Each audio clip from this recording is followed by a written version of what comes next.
My name is Devin Cade, and I am in the HSC 340 course.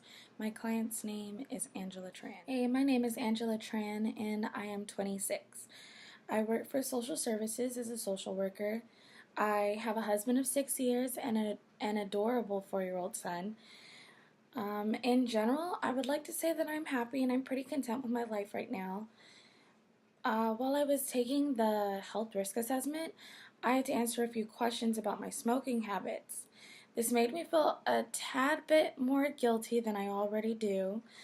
It definitely triggered my desire to change and made that a priority.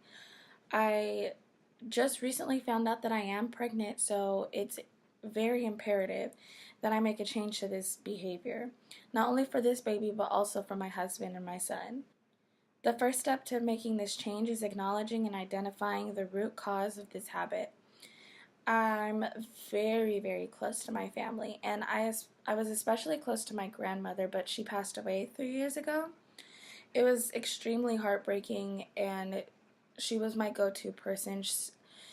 I would celebrate with her as well as vent to her about, school and everything that stresses me out. Since then, smoking helped me deal with the stresses of work and just everyday life since she passed. Realizing that smoking is not a healthy way to deal with my stress is my way of self-liberating. Some dramatic relief helped and some environmental reevaluation. I thought about how, I'm one less person to pollute the air.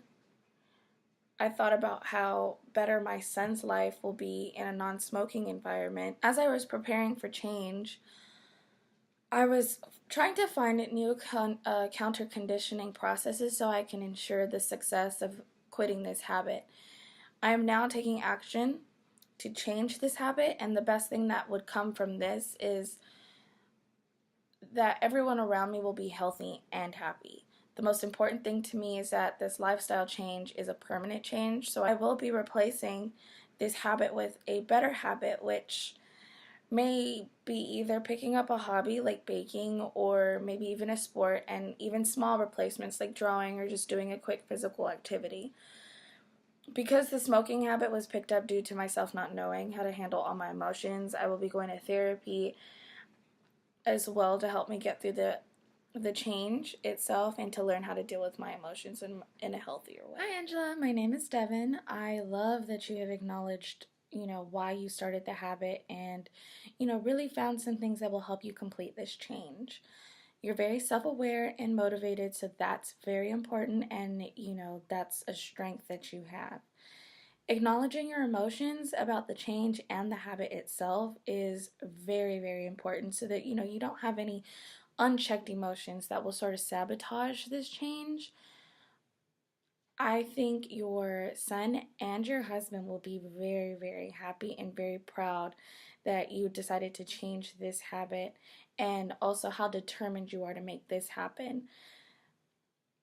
They will kind of serve as your helping relationship, so I think that that's great that you have a support team already in place. You believe that you can make this change, and if you believe, then you will succeed for sure. Self-efficacy plays a huge role in success of change in behavior, so you're definitely on the right track. You are very internal, meaning that you have the drive within you and you believe that your actions and skills will lead to the outcomes that you want to see. Your family living a healthy and happy life is a great outcome, and that can be used as motivation in itself.